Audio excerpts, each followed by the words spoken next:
everybody, this is Chiodogo here with the Bulletproof Entrepreneurial Podcast.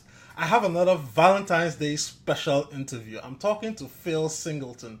Phil is a web designer and an SEO expert and an award-winning author. Since 2005, Phil has owned and operated a digital agency based out of Kansas City. In 2016, Phil and John Jantsch of Duct Marketing co-wrote SEO for Growth, the ultimate guide for marketers, web designers, and entrepreneurs. In addition to writing that book, Phil has about 2 or 3 other books out on Amazon. Let me look at it here. There's a marketing guide for local SEO, how to hire a web designer, and Google AdWords, marketing guide, Google AdWords. So, he's a prolific writer, and he's here to tell us a little bit about his business experience, his life, how he founded his agency, and of course the art of writing a book. Because I was telling him right in the green room before we started recording that I want to write a book, and I just have that block that's been keeping me from writing a book. And he went from 0 to book in 6 months, and it became a bestseller. So I'd like to extract some of those words of wisdom and learn how to replicate his success. So with that said, Phil, welcome to the show. Gee, thank you so much for having me. This is going to be fun. Great. So, Phil, tell us a little bit about yourself and your background. How did you get to becoming an agency owner in Kansas City?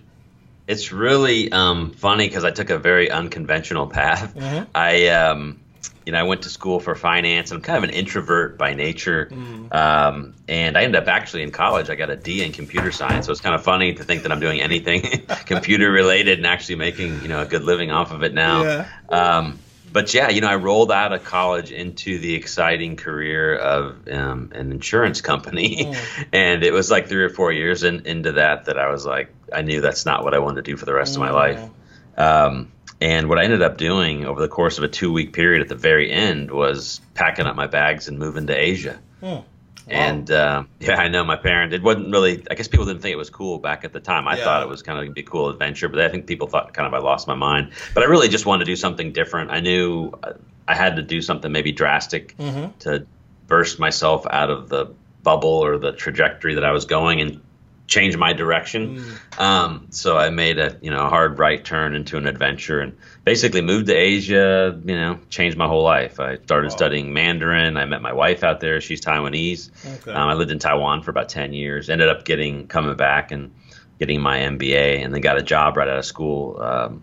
Grad school took me back to Taiwan. So in total, I was there for 10 years. But it was during that end of that 10-year period in Asia where I actually ended up just long story, but I'll make a long story short. A software company ended up kind of falling into my lap because I happened to be doing some finance-related things in Asia during kind of the dot-com era. And this company, ended up, for a lot of different business reasons, had to kind of shut down in the States. Okay. And I just happened to be at the right place at the right time. So at that time, we were selling consumer software all around the world, but a lot of our sales were coming from, this is going back more than 15 years ago, a lot of our sales, even at that time, were coming from affiliate marketers. So these guys would have, forums or their own like precursors to blog type thing where they had a lot of traffic. Yeah. We'd be putting an advertisement up on their site. They'd click through to our site. We'd end up paying them the big ones, like 50% of a sale. Okay. So here I am not knowing how this stuff works, but I saw, hey, I'm running this company. I'm having to write commission checks to these guys for like $50,000, $70,000, $80,000 a month. Wow.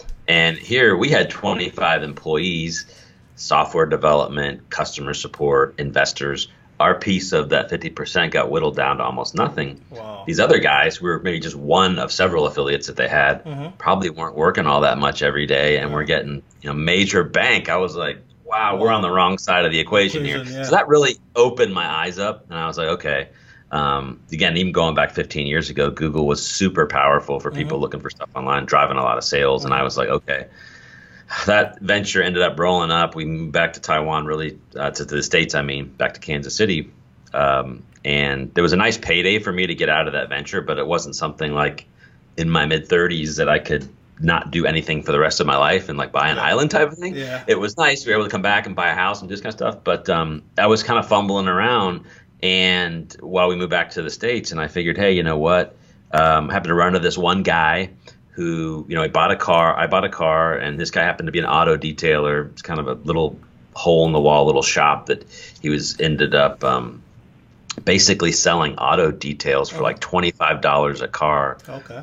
to the auto detailer. So he was making like nothing because he was like a subcontractor for used car or new car sales. And I told this guy, because I happened to be introduced, I was like, you should have your own website, because you could be selling to end users like myself for maybe $100 or $200 a car, type of a thing. So I did this thing on a barter, 35 years old, never had done a website, saw the power of the internet and kind of from afar, and learned a little bit about it in that job, in my last job in Taiwan.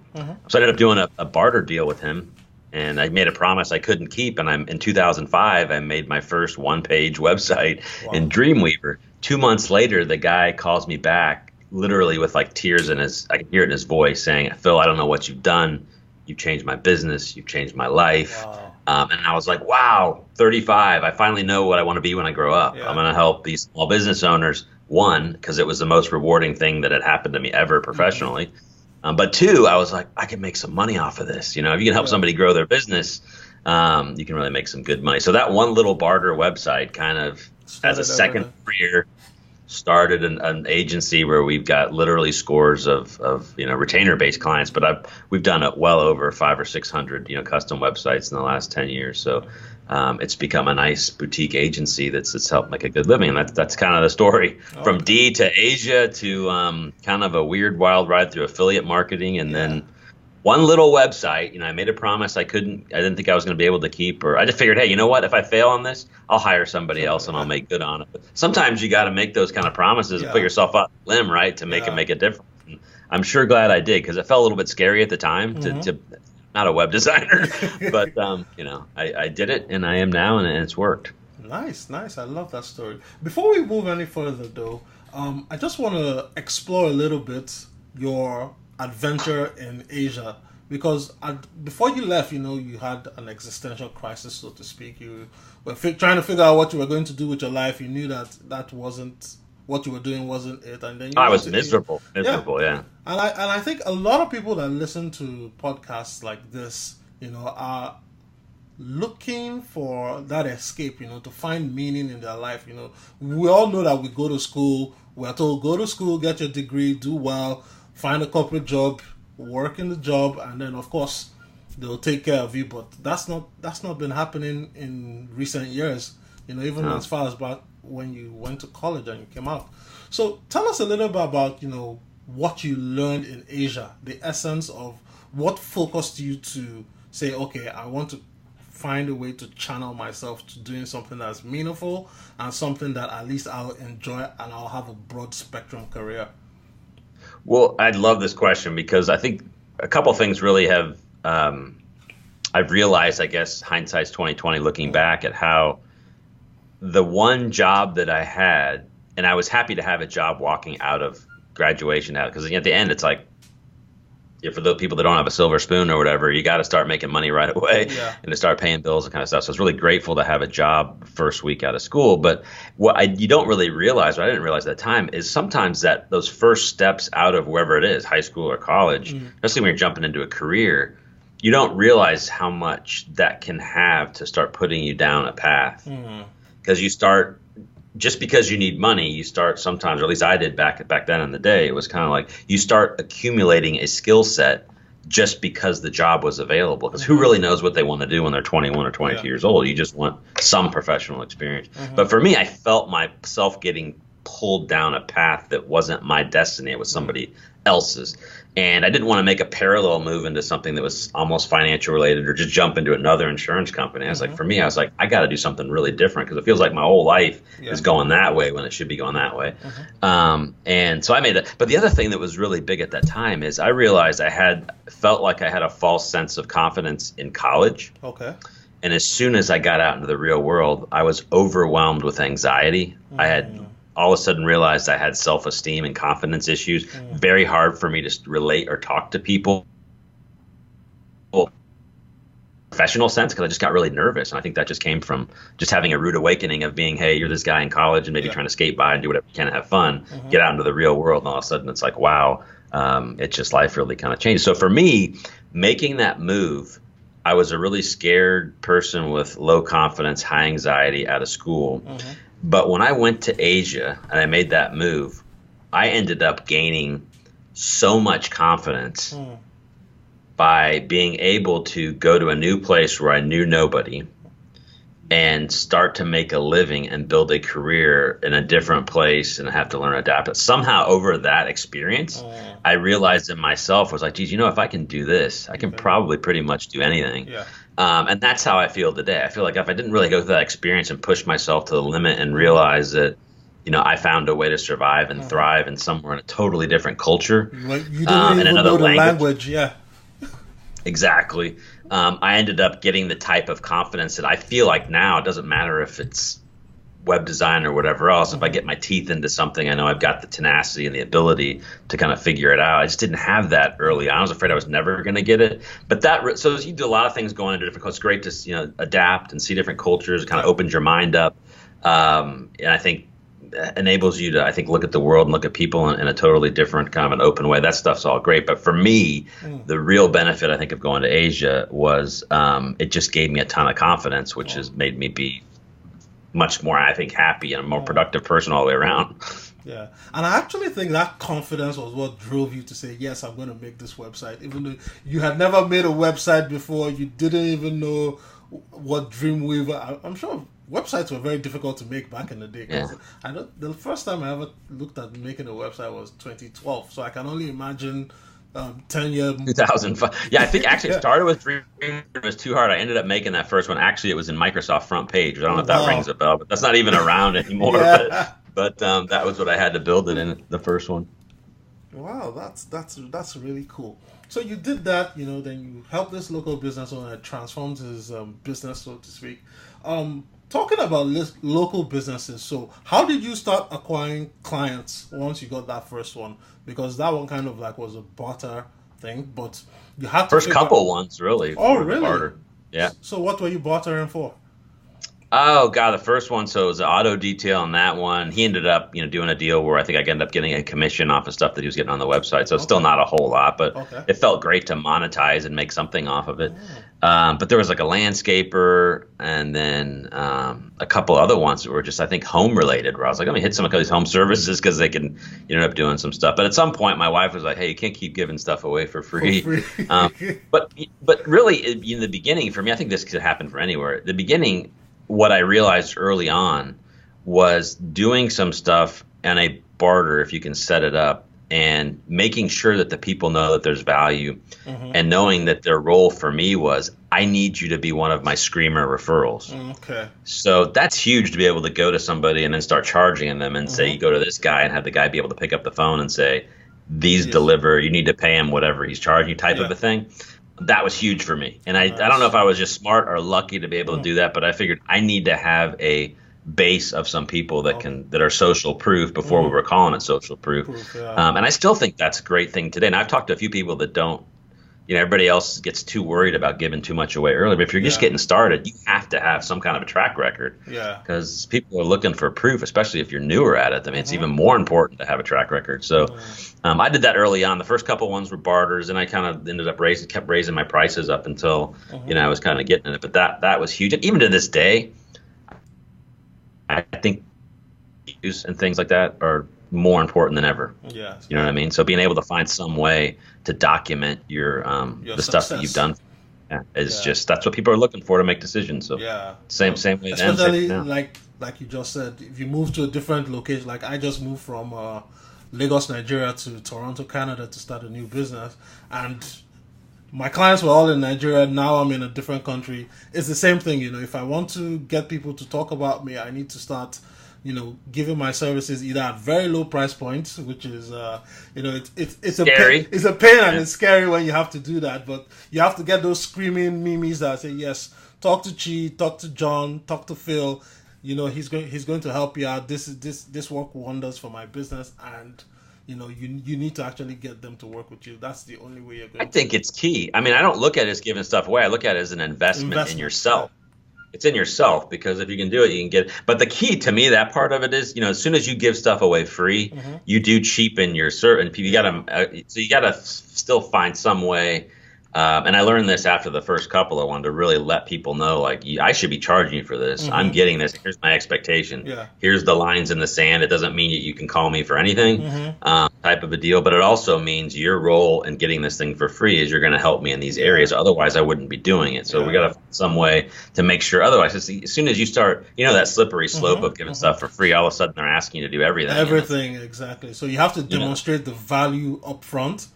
And say, hey, dude, this is worth $5,000, but I'm just trying to get my name out there as I'm starting in this new region, and I'll do this for free. But there's a barrier. You can't go beyond this border.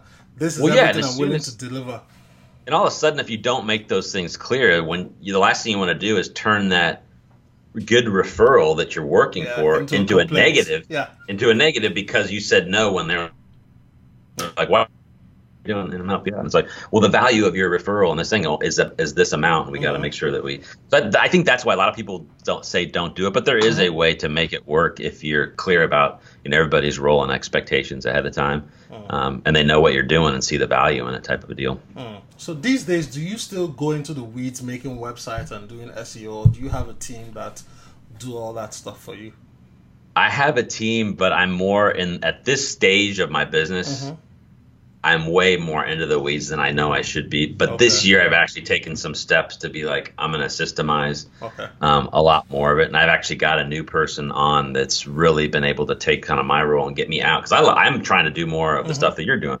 Personal branding, getting out there, podcasting, building out some of those things out and not being down in trying to do stuff. But I mean, that's the stuff that got me involved and I like it. And plus so much of what we do is based on building lead generating websites. So my fear is if I take that out and I start losing that critical, I mean, that's kind of like my money making skill there. That I'm going to lose. I want to bat 1,000 basically. And you got to figure out at some point to make sure that I'm involved and the quality stays there. But I think that's the classic E-Myth problem that everybody has at some point. It's like, how do you scale yourself out? So, but I know I've kind of hit a little bit of a barrier. And I probably should be 2 or 3 times as big as I have in terms of revenue based on the amount of leads that we get. But, I've hit that thing where if I don't systemize things a little bit better, I'm either going to stay where I am or, not going to be able to grow. So, do you have a partner in the business right now, or you're the CEO? I don't. Okay. I don't. I figured I've got a guy potentially that could fill in that role later on. But and I know some people have done that, but you can't just give away the farm on day one. So if somebody steps up and fills into that role, I'm more than happy to kind of have that happen. But I'm at that stage right here where I see a lot of agencies, man. I've been talking to some guys. I know one guy I was talking to as an agency coach was like, you see some of these agencies go from $1 million to 10 million or whatever it is. And the 10 million guys are sometimes making like 3% net margin. So they get bigger, but they don't necessarily make more money. They got more headaches, and I know a lot of people that end up making a lot more money at a certain level. And as soon as they try and grow it out, feast or famine type stuff, they end up in all sorts. So it's like, that's a little bit of a scary, I think that's all business type things too. But I wouldn't be in a comfortable life because I got an agency, I've got an office, but I also like the ability to have a little bit of that lifestyle element because I can work from home or do stuff like I don't want to lose that really because I've got 20 people working in an office and I feel like I got to be there every day type of thing. That makes a lot. There's 7 of us now and most of us are remote. We've got an office here for clients really and for podcasting and stuff. You know what I mean? Okay. No, I love that because I think there's this company I interviewed last year, Acceleration Partners, Robert Glazer, and they are one of the largest affiliate marketing companies in the world right now, and they have no offices. That's awesome. Everybody works from home, and they just go to either Starbucks or they find somewhere if they want to meet clients. But other than that, everybody's completely 100% distributed. What a dream. If they need to go see a client, they go to a client's office or something like that, which is great. So I want to ask you one quick technical question before we get into duct tape marketing, which is, I think I read somewhere that, somebody was trying to make one of those statements that SEO is dead in 2018. That, maybe with changes coming up by Google or something, or even the rise of AI, chatbots, and what have you, that traditional SEO is probably going to go away, that we'll have to create more content in order to get ourselves out there and generate leads. Do you think that is an actual factual statement. Do you think does it hold any water? I don't really. I think the traditional definition of what people think SEO is dead, and that is tweaking the websites and finding holes and just trying to play games on the site, and also doing volume-based link building and moving the needle there. That part of SEO is dying or is dead. Sure, there are certain things that still kind of work for short periods of time, but it's not sustainable. But the reality is, look, 4 years ago there were 3.5 billion searches a day, 3.5 billion searches a day. And then today or last year I should say, in 2017, there were 5.5 billion searches per day. So it's vastly going up. There's more and more content going on to the web. How do we go about finding new information? Well, it's either in your feeds or you search it. So the two ways I see people getting information are you follow stuff and you see it in real time. Or that good information gets documented on a web page and it's there for somebody to look up, either on a search or a voice search or whatever have you. But some way we need to get access to the more and more information.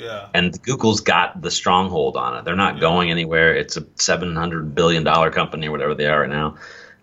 They've just got a lock on it. And, everybody's talking about voice and for people using voice assistant. There's more ways to get, search and find information.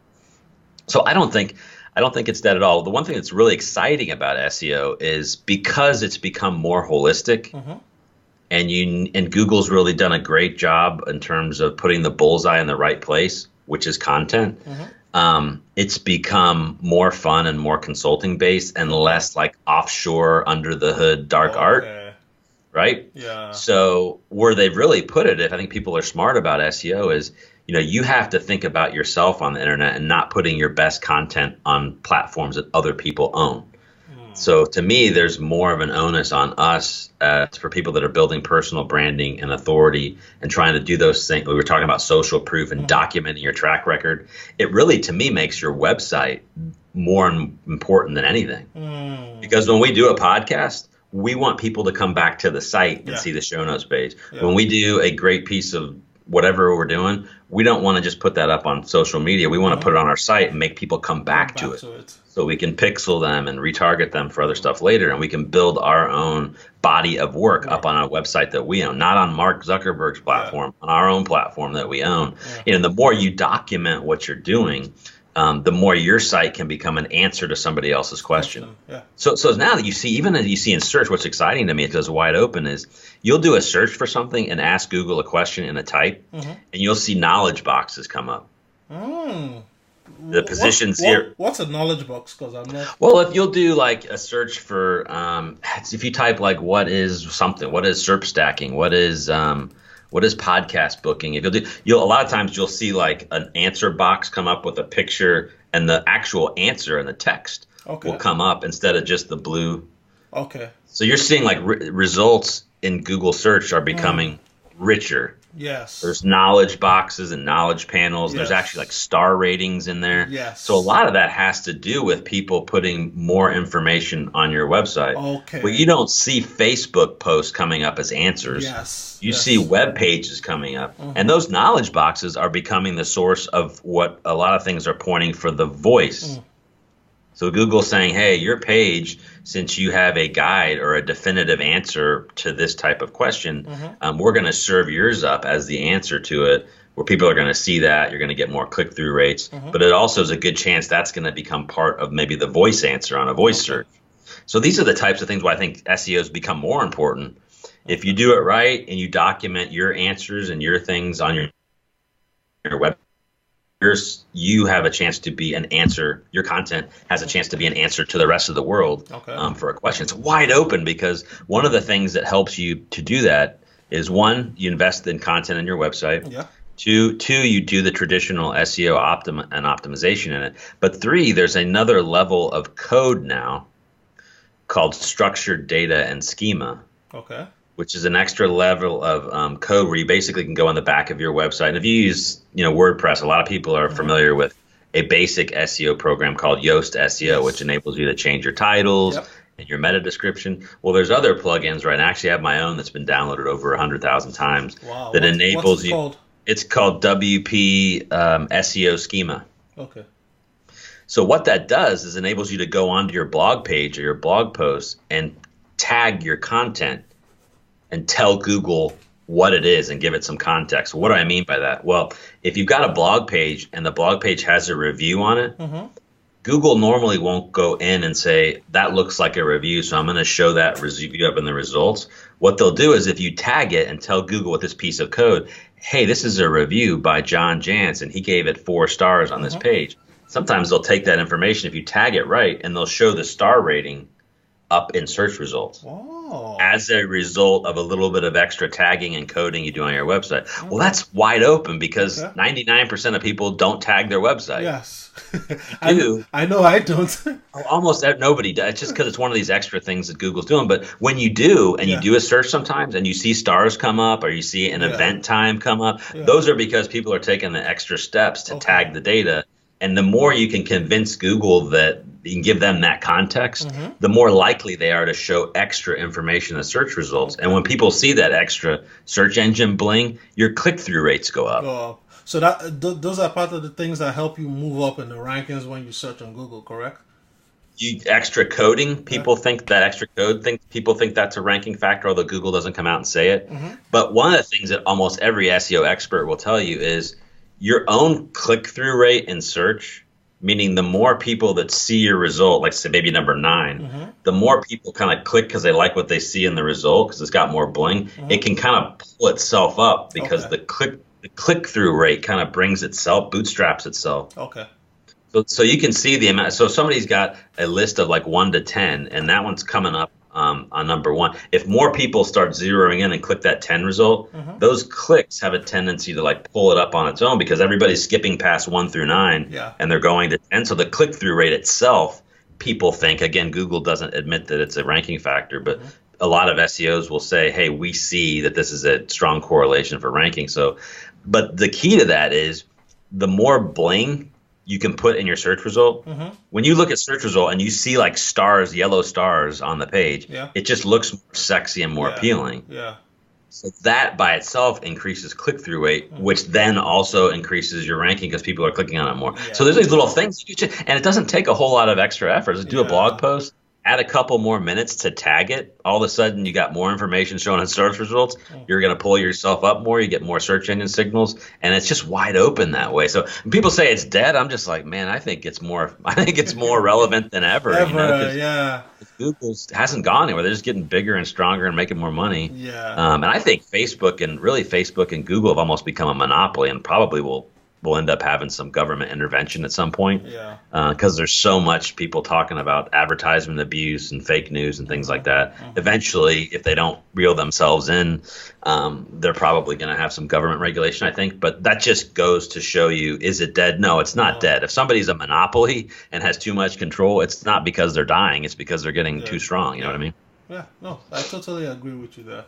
That's very interesting stuff because I mean I've already learned something today about SEO, and I think I'm going to. I took it right down into the weeds. Sorry. No, I think it's great because a lot of times, as business owners, you have to do especially if you're a solopreneur starting out. You're doing all these things. You put the website up, put the links in. Do your best to put the photo and everything right, but you don't think at the level of granularity that an expert like you would say, oh, tagging actually helps you get better results because people see it. And it's not hard, though.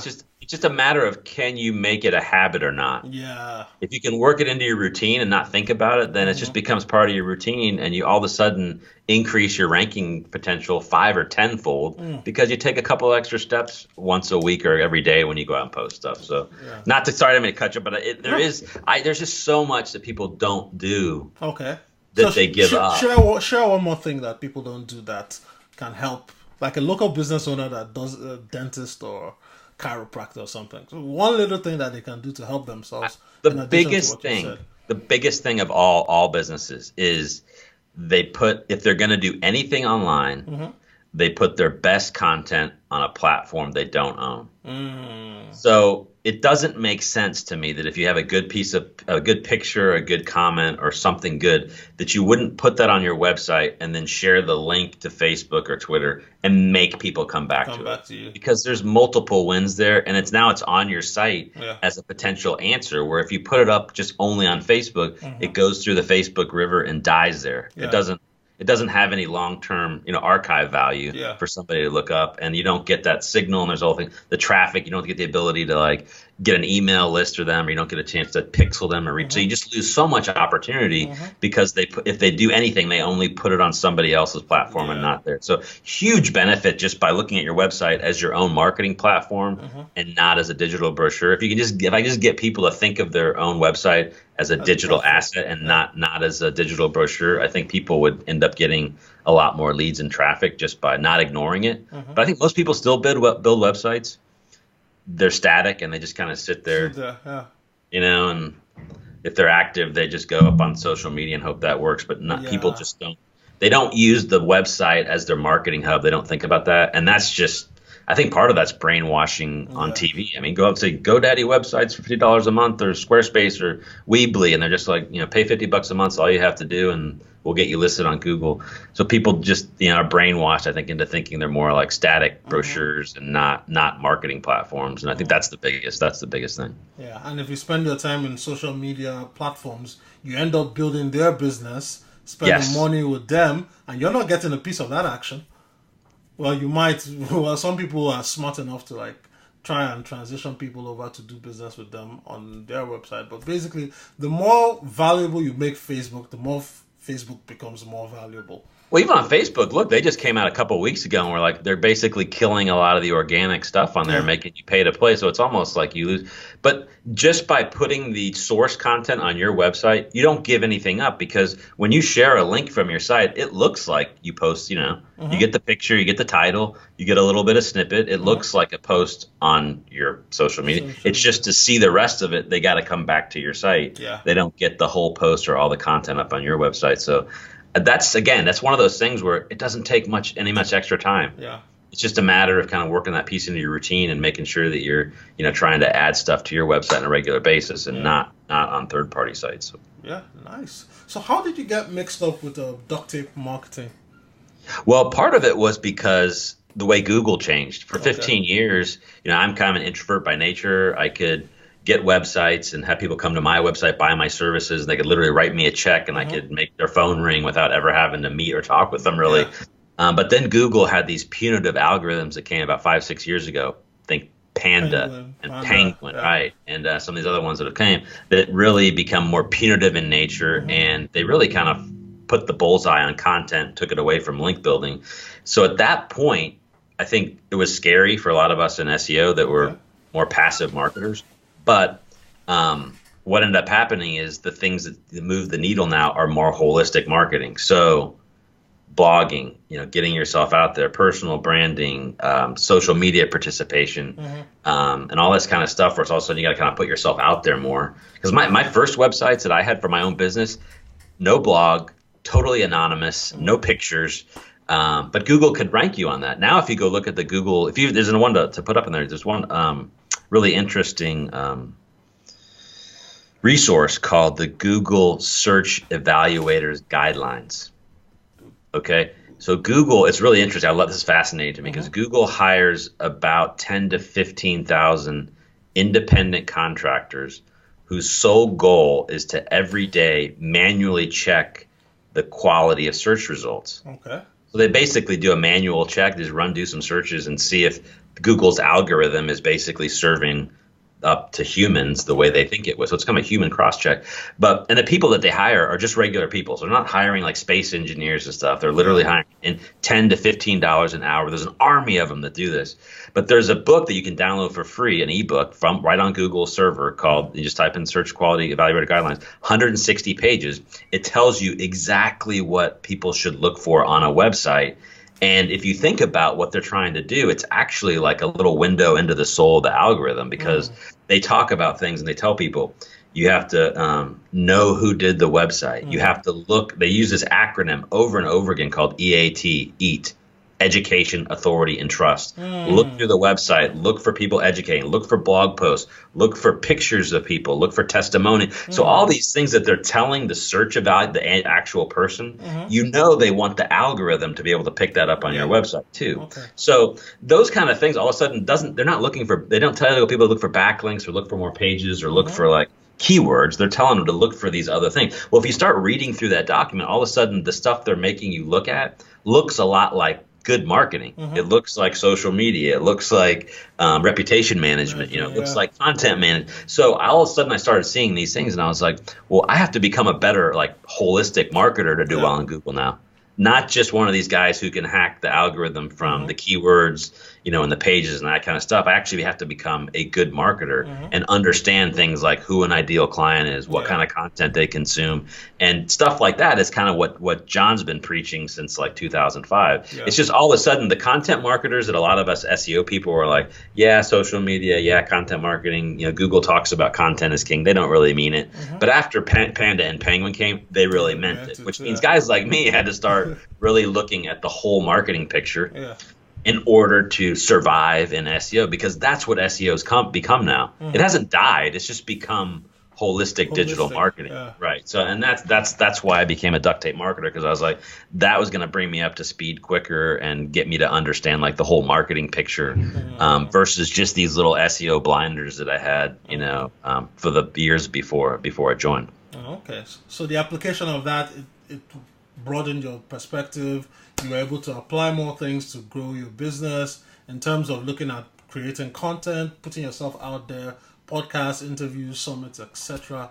Were there any other, would you say, unusual things you learned by participating in duct tape marketing that you found very valuable as a business owner? Well, two things strike me as life-changing for me. One is how writing a book and a series of books has changed the game and really separated me, because at this point it's like really easy to, I'm the only guy in town here in Kansas City that has multiple best-selling books. So immediately when people sit down with a web design firm and I can drop down, it just totally separates, from everybody else. So become much easier to close people. And I actually brought clients in from all sorts of other places. So being able to, seeing how that works to raise your personal brand and literally make you prove to people in their hands they're holding your authority, basically. Whether it's real or not, the perceived authority is like they see it right there. So it helps get business, it helps close business like more than anything else, and it helps me open doors. And then so that's been huge. And the whole process of, I think, writing a book's been really big because, one, it's a lot easier than I thought it would be with CreateSpace and Amazon. Two, the ability to go and do what I call endorsement marketing was huge, because the first bestseller that we had, Small Business Marketing Guide, Local Lead Generation, opened my eyes, because when I went out, all of a sudden I went on a whim and I just started to go ask people that didn't know who I was, would you give us an endorsement as the book since you're an influencer on this niche? So many people said yes that would have never answered my email on there. And I was like, wow, this is so easy. Because then I realized, well, the more I ask people as an expert to leave as an endorsement, the more I'm reaffirming their influence. So they're actually appreciative that you're asking them. And it just became so much easier. So we did that a little bit with the first book, but then I was like, wow, we should have really done this a lot more. And then we did it with John with SEO for Growth and got so many people to endorse it. But what was interesting with it is it wasn't the book endorsements are great bling for the book. But where we really struck gold is the people, if you ask them, some of them will help you market the book when it comes out. So a lot of the endorsees that had their own communities, some of them, like Larry Kim, big WordStream guy, I think it's one of the biggest.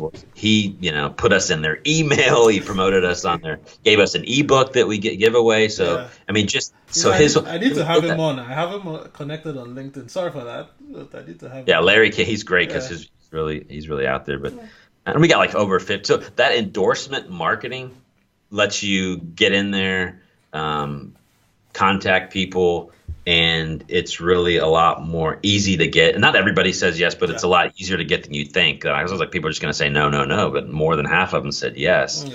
So when we wrote the SEO for Growth book, I took it so far We got over 50 endorsements from top influencers. I won at the end of every book. There's 16 chapters. We purposely named an expert in every niche. Okay. So Larry's one, Rand Fishkin's one, Brian Clark, he wrote the 4. We got a bunch of people out there. And because we made them and gave them like a whole page as the recommended expert to watch at the end of each chapter, we kind of made them part of the book. And we sent them to, here's what we're going to write about you. Then they actually responded back and said, that's great. Here, let me change this. They kind of became part of the project. They helped us. A lot of them helped us because we actually put the endorsement. And then we also cited over 200 different people and resources, and then we contacted them and let them know they were in the book. So all these people that we made part of the book, we reached out to them at the book launch, and a lot of them helped us amplify it. So it was just collaboration. Exactly. People, if you tell people, hey, you wrote this great post, we actually included it in our book, it was so good, they're happy. Yes.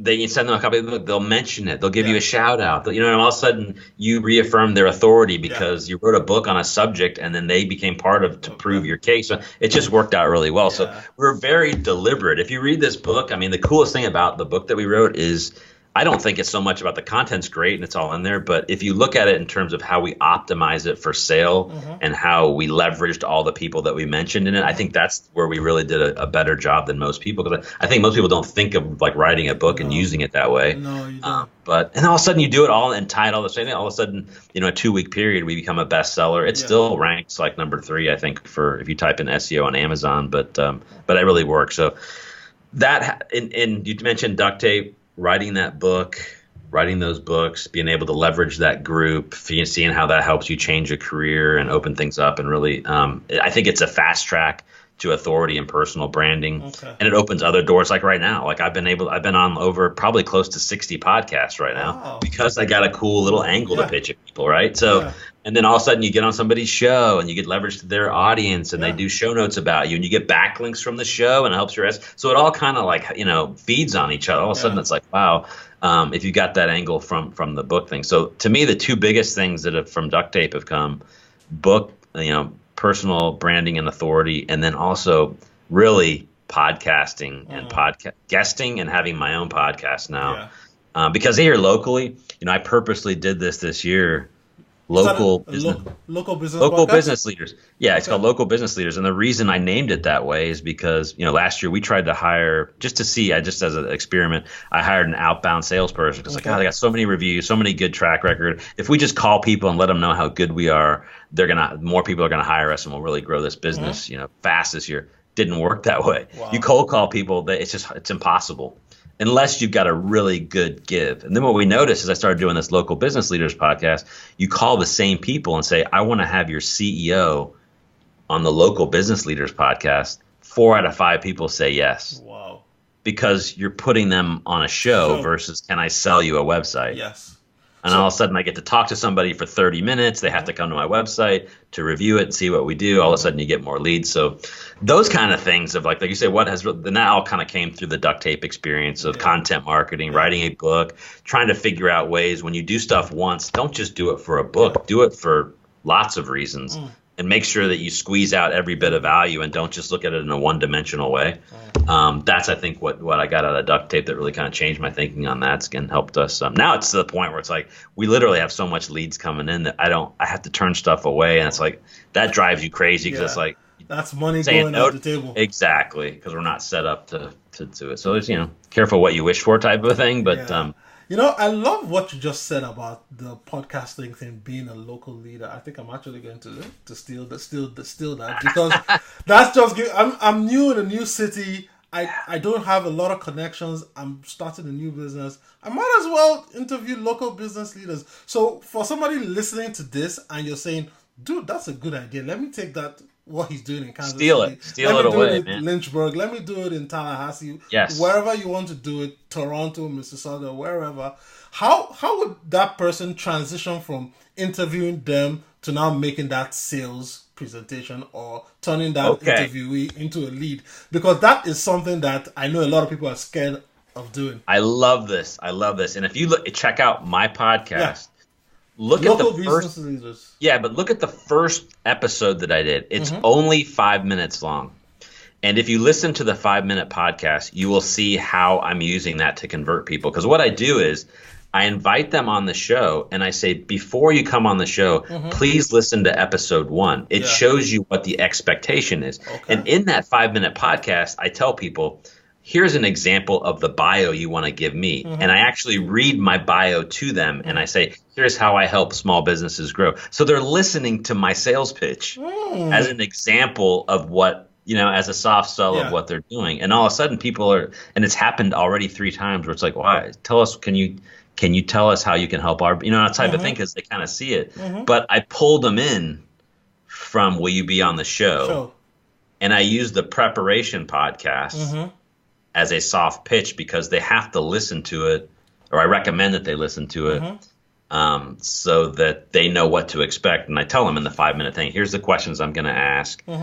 But in the middle of it, it's like, provide us with a 3 or 5 sentence bio. And my bio, when I was reading back to them, they're listening to me say and I basically read the bio that you read at the beginning. Like, here's what we do. We help small businesses grow by providing these services and turning their websites into lead gen. And all of a sudden it's like, wow, they just got trapped into that. Not as a trap, but it's a great way to catch their attention. And you have their attention because a lot of them have never been on a podcast before, so they're actually listening to it really closely. You know what I mean? So that, I think, and it works, man. It's working for me. It's just so amazing how it's so hard to do outbound sales, but it's really easy if you have a strong give.